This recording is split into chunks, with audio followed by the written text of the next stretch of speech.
Do keto diets only work if you stick to them rigidly? And what happens if you come out of ketosis? Good morning. If you are coming in, give me a hello. If you're on replay, drop a replay below. If you've done the ketogenic diet before, do let us know below how you found it.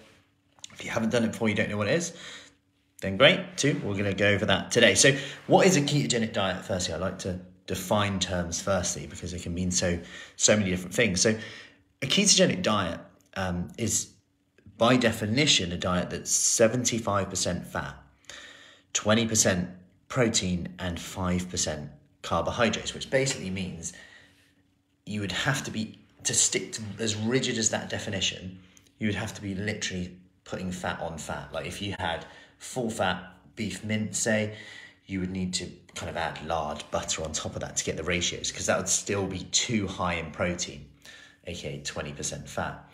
So it's still not, it's quite hard to actually stick to a ketogenic diet. So when someone says they're doing keto, they're probably more likely doing some kind of Atkins higher protein diet in today's world, unless they're very rigid with that. And I would actually say there's not really any benefit of doing it as rigid as that, unless you were looking at things like epilepsy, where it seems to have some good research in, and various other conditions, potentially some cancers, potentially some therapeutic effects in certain conditions. But even edging towards it, the main benefit of this diet is that it, number one, makes things quite simple. You just don't eat carbohydrates, or don't eat carbohydrates often, which I'll come into. Number two, because of this, you eat more of the other stuff, which tends to be protein and fat, which also just so happens, especially the protein, will keep you fuller for longer. So your hunger level might reduce. Number three, by reducing choices, aka you're not eating much carbohydrates, your hunger level, and you can go down because you feel a bit more in control, aka if you're not having the temptations of loads of different foods, you have fewer choices to make in the day. It's not like, oh, I might have a bit of that, or as a biscuit, I might have a bit of that. Someone might be in the mindset of, I just don't eat that because it's not keto. And that can actually work quite well for a lot of people. So they're the main benefits of it that then lead to someone being in a calorie deficit, which is the main benefit, that's the principle, which therefore leads to fat loss.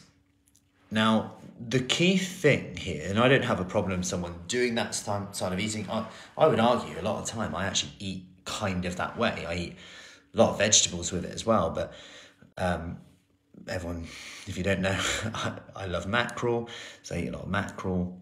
I eat quite a lot of protein-based foods, meat, fish, eggs, and I'll eat vegetables with that as well, but I tend to stick to quite a lower carb diet.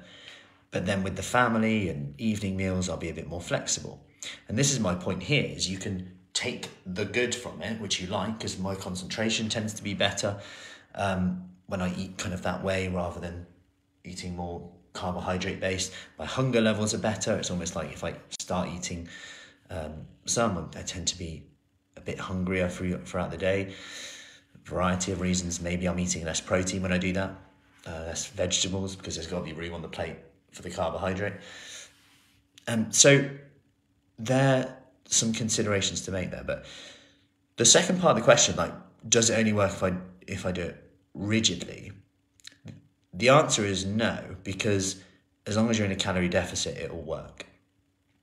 So if you're in a calorie deficit, that will work.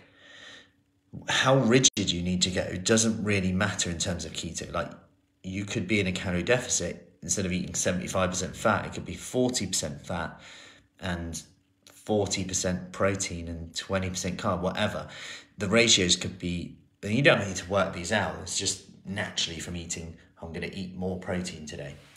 And cut out carbs. By default, you'll have a ratio in there. But one thing I'd say is, if you're then, like, if you've got social events, Easter weekend, someone's cooking for you, etc., or you're cooking for them, or you're going out socializing, whatever, any time of the year, which is always going to be there, you've got two choices there. You could choose something that's a bit more keto friendly, which is fine. You can definitely make the menus work for you in a lot of places now.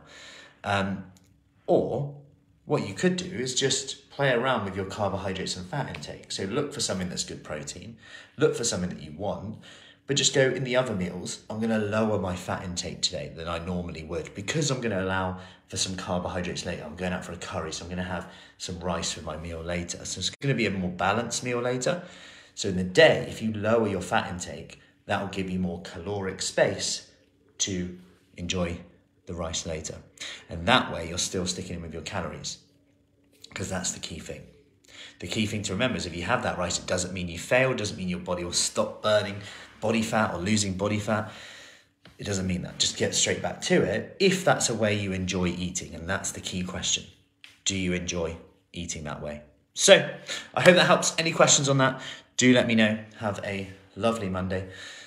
Sun is going to be shining today, albeit -1, but we'll ignore that bit. Summer is here, and I'll see you soon.